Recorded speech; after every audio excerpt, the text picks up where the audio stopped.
এক কিংবদন্তি আর এক মর্মস্পর্শী রহস্যের পটভূমিতে রচিত এই কাহিনী, যে কাহিনী আপনার ভেতরে এক তীব্র শিহরণ জাগাবে, আপনার লোমকূপ খাড়া করে দেবে। হিমাচলের সেই দুর্গম গ্রামের কথা, যেখানে প্রকৃতির ঘন অরণ্য তার নিজের কাছেই লুকিয়ে রাখত সহস্র গোপন রহস্য। তারই মাঝে ছিল এক জনপদ যার নাম চন্দ্রপুর। চন্দ্রপুরের বাসিন্দারা তাদের সাদামাটা জীবনে অভ্যস্ত হলেও এক অমীমাংসিত ভীতির কালো ছায়া সবসময় তাদের হৃদয়ে আতঙ্ক সৃষ্টি করত। গ্রামের সীমানার বাইরে ছিল এক প্রাচীন মন্দির, যেখানে একসময় ভক্তদের কলরব শোনা যেত। এখন সেখানে কেবলই শুনশান নীরবতা। গ্রামবাসীদের বিশ্বাস ছিল যে মন্দিরে কোনো এক অতিপ্রাকৃত শক্তি বাস করে, যা রাতে বনের গভীরে বিচরণ করে। চন্দ্রপুর গ্রামেই বাস করত নন্দিনী নামে এক বিধবা মহিলা। নন্দিনীর বয়স ছিল প্রায় ৩৫ বছর, আর সে তার ছোট্ট কুটিরে একাই থাকত। ৫ বছর আগে এক রহস্যজনক পরিস্থিতিতে তার স্বামী বনে নিখোঁজ হয়ে যান। গ্রামের লোকেরা নন্দিনীকে এড়িয়ে চলত, কারণ তাদের ধারণা ছিল নন্দিনীর স্বামীর অন্তর্ধানের পেছনে কোনো এক অভিশাপ কাজ করছে। নন্দিনী তার জীবন নিঃশব্দে যাপন করত, কিন্তু তার চোখের গভীরে লুকিয়েছিল এক প্রগাঢ় বেদনা এবং এক অব্যক্ত রহস্য। একদিন ৩ জন সাধু গ্রামে এলেন। এই সাধুদের ছিল দীর্ঘ ও প্রশস্ত দাড়ি। তাদের গোঁফ ছিল এবং তারা নিজেদের গেরুয়া বস্ত্রে ঢেকে রাখতেন। তাদের মুখে এক অদ্ভুত প্রশান্তি বিরাজ করছিল, কিন্তু তাদের চোখ যেন অন্য এক গোপন কথা বলছিল। গ্রামবাসীরা তাদের থাকার জন্য মন্দিরের কাছাকাছি একটি পুরাতন ধর্মশালায় জায়গা করে দিল। সাধুদের নাম ছিল গুরু মহেশ্বর, গুরু ভৈরব এবং গুরু ত্রিলোক। এই ৩ সাধুই দিনের বেলা মন্দিরে পূজা অর্চনা করতেন, আর রাতে বনের দিকে যাত্রা করতেন। এই ধরনের আচরণে গ্রামবাসী বেশ অবাক হয়েছিল, কিন্তু তাদের জিজ্ঞাসাবাদ করার সাহস কেউ করে উঠতে পারেনি। এক সন্ধ্যায় নন্দিনী বন থেকে কাঠ ও আম সংগ্রহ করে ফিরছিলেন। সূর্য ডুবে গিয়েছিল এবং বনের মধ্যে অন্ধকার আরও গভীর হতে শুরু করেছিল। ঠিক সেই সময় তিনি কিছু ধ্বনি শুনতে পেলেন, কেউ যেন মন্ত্র পাঠ করছে। ভয়ে ভয়ে তিনি সেই শব্দের দিকে এগিয়ে গেলেন। ৩ জন সাধু একটি ছোট গুহার কাছে বসেছিলেন। তাদের ঘিরে এক অদ্ভুত ধরনের আলো ছিল। নন্দিনী দেখলেন গুরু মহেশ্বরের হাতে একটি প্রাচীন গ্রন্থ, যার পাতাগুলো হলুদ হয়ে গেছে। গুরু ভৈরবের হাতে ছিল একটি ত্রিশূল, আর গুরু ত্রিলোকের হাতে ছিল একটি জপমালা, যার পুঁতিগুলো ঝকঝক করছিল। নন্দিনী গোপনে তাদের কথোপকথন শোনার চেষ্টা করলেন। গুরু মহেশ্বর নিচু কণ্ঠে বলছিলেন যে আমাদের সেই মণিটি প্রয়োজন, যা এই বনের কোথাও লুকিয়ে আছে।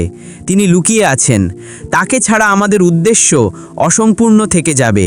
গুরু ভৈরব জবাব দিলেন, কিন্তু আমাদের সাবধানে থাকতে হবে। গ্রামবাসীরা কিছু জানে, বিশেষ করে ওই বিধবা, বললেন গুরু ভৈরব। নন্দিনীর হৃৎস্পন্দন দ্রুত হল। তিনি বুঝতে পারলেন সাধুটি তার কথাই বলছেন। তিনি নীরবে পিছিয়ে এলেন, কিন্তু তার পা একটি শুকনো ডালপালার উপর পড়ল এবং শব্দ হল। সাধুরা তৎক্ষণাৎ সেই দিকে তাকালেন। গুরু ত্রিলোক উচ্চ স্বরে বললেন, কে ওখানে? নন্দিনী দৌড়াতে শুরু করলেন, কিন্তু গুরু ভৈরবের তীক্ষ্ণ দৃষ্টি তাকে দেখে ফেলেছিল। গুরু ভৈরব দাঁড়াও বলে তার পিছু পিছু দৌড়ালেন। নন্দিনী বনের ঘন পথ ধরে দৌড়াচ্ছিলেন, কিন্তু গুরু ভৈরব তাকে ধরে ফেললেন। তুমি এখানে কি করছিলে? তিনি রাগের সাথে জিজ্ঞাসা করলেন। নন্দিনী ভয়ে বললেন, মহাশয়, আমি কেবল কাঠ সংগ্রহ করতে এসেছিলাম, আমি কিছুই দেখিনি। গুরু মহেশ্বর এবং গুরু ত্রিলোকও সেখানে পৌঁছলেন। গুরু মহেশ্বর নন্দিনীর দিকে মনোযোগ দিয়ে তাকিয়ে বললেন, তুমি নন্দিনী, তাই না? তোমার সাথে আমাদের কোনো শত্রুতা নেই, তবে তুমি যদি আমাদের কথোপকথন শুনে থাকো তবে তোমাকে চুপ থাকতে হবে, বললেন তিনি। নন্দিনী মাথা নেড়ে সম্মতি জানালেন এবং সেখান থেকে দ্রুত পালিয়ে গেলেন। সেই রাতে তার কুটিরে তিনি ঘুমাতে পারলেন না। সাধুদের কথাগুলো তার মনে বারবার ঘুরছিল। এই সাধুরা কি চায়? মনি অভিযান, তিনি ভাবলেন।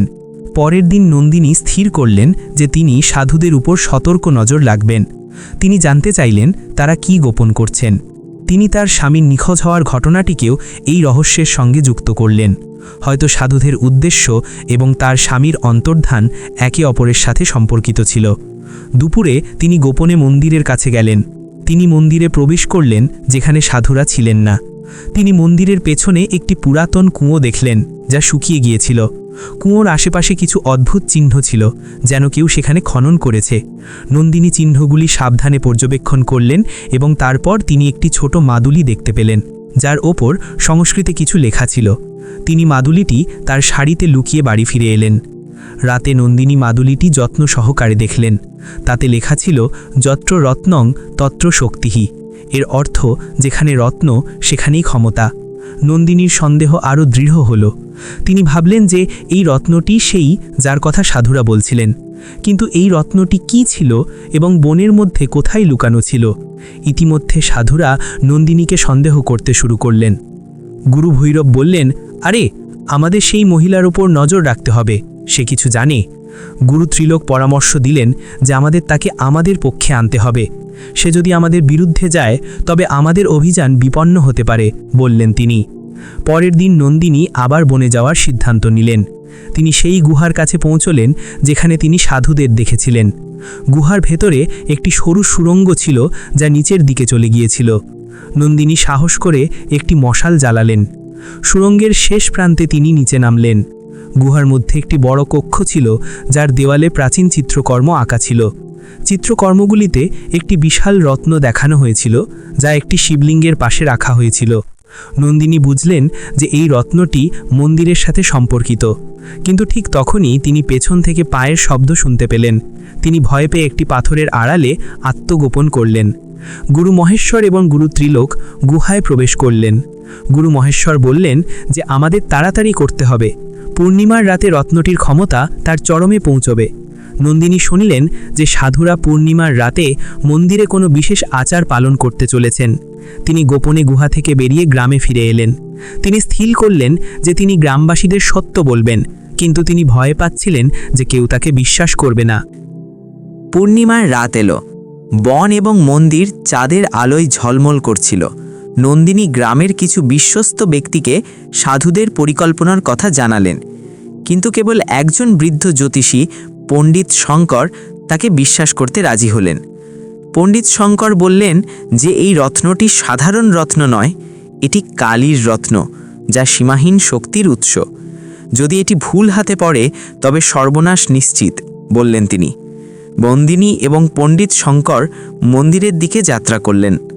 মন্দিরের ভেতরে সাধুরা একটি বিশাল আচারের জন্য প্রস্তুতি নিচ্ছিলেন। তাদের সামনে একটি শিবলিঙ্গ ছিল এবং তার পাশে একটি জ্বলন্ত রত্ন রাখা ছিল।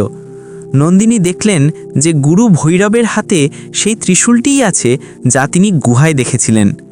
পণ্ডিত শঙ্কর নন্দিনীকে ইঙ্গিত করলেন যাতে তিনি রত্নটি সরিয়ে ফেলার চেষ্টা করেন। নন্দিনী গোপনে শিবলিঙ্গের কাছে পৌঁছলেন, কিন্তু গুরু ত্রিলোক তাকে দেখে চিৎকার করে বললেন, থামো! সাধুরা নন্দিনীকে ধরে ফেললেন, কিন্তু তখনই পণ্ডিত শঙ্কর মন্ত্রপাঠ শুরু করলেন। তাদের মন্ত্রের শক্তিতে সাধুরা মুহূর্তের জন্য স্তম্ভিত হয়ে গেলেন। নন্দিনী সুযোগ নিলেন এবং রত্নটি তুলে নিয়ে মন্দির থেকে দৌড়ে বেরিয়ে গেলেন। সাধুরা তার পিছু পিছু দৌড়ালেন। বনের মধ্যে এক রোমাঞ্চকর ধাওয়া শুরু হলো। নন্দিনী রত্নটি তার শাড়িতে লুকিয়ে রেখে বনের গভীরের দিকে দৌড়াতে থাকলেন। বনের ঠিক মাঝে একটি প্রাচীন গাছের কাছে নন্দিনী থামলেন। তিনি দেখলেন যে রত্নটির দীপ্তি ক্রমশ বাড়ছে। ঠিক তখনই সাধুরা সেখানে পৌঁছলেন। গুরু মহেশ্বর বললেন, আমাদের সেই রত্নটি দাও নন্দিনী, এটা তোমার বোধগম্যতার বাইরে। নন্দিনী সাহসের সাথে উত্তর দিলেন, আমি জানি এই রত্নটি কি। এটি ক্ষমতার উৎস ঠিকই, কিন্তু এটি ধ্বংসও ঘটায়। আমি এটি তোমাদের দেব না। এরপর এক অদ্ভুত ঘটনা ঘটল। রত্নটির ঔজ্জ্বল্য এতটাই তীব্র হলো যে সাধুরা পিছিয়ে গেলেন। একটি মূর্তি আবির্ভূত হলো। এটি ছিল নন্দিনীর স্বামী, যিনি 5 বছর আগে নিখোঁজ হয়ে গিয়েছিলেন। তিনি বললেন, নন্দিনী, তুমি সঠিক কাজ করেছ। এই রত্নটি আমার কাছেই ছিল, কিন্তু আমি এটিকে ভুল হাতে পড়তে দিতে চাইনি। তাই আমি এটিকে বনের মধ্যে লুকিয়ে রেখেছিলাম এবং নিজেকেও অদৃশ্য করে রেখেছিলাম। নন্দিনীর চোখে জল এলো। তিনি রত্নটি তার স্বামীর হাতে তুলে দিলেন। তারপর এক তীব্র উজ্জ্বল আলো হলো এবং রত্নটি অদৃশ্য হয়ে গেল। সাধুরা হতভাগ হয়ে গেলেন। গুরু মহেশ্বর রাগের সাথে বললেন, তুমি আমাদের উদ্দেশ্য ব্যর্থ করে দিলে। কিন্তু গুরু ত্রিলোক বললেন, যে হয়তো এই রত্নটি কারো কাছেই থাকা উচিত নয়। নন্দিনীর স্বামী শেষবারের মতো তার সাথে দেখা করে বললেন, আমাকে এখন যেতে হবে নন্দিনী, তুমি সাহস দেখিয়েছ। এরপর মূর্তিটি অদৃশ্য হয়ে গেল। সাধুরা গ্রাম ছেড়ে চলে গেলেন। গ্রামবাসীরা নন্দিনীকে একজন বীরের মতো সম্মান জানালো। চন্দ্রপুরে আবার শান্তি ফিরে এলো। নন্দিনী আর একা ছিলেন না, তিনি গ্রামবাসীদের ভালোবাসা ও শ্রদ্ধা অর্জন করেছিলেন। কিন্তু একটি প্রশ্ন সবসময় তার হৃদয়ে রয়ে গেল, সেই রত্নটি কোথায় গেল?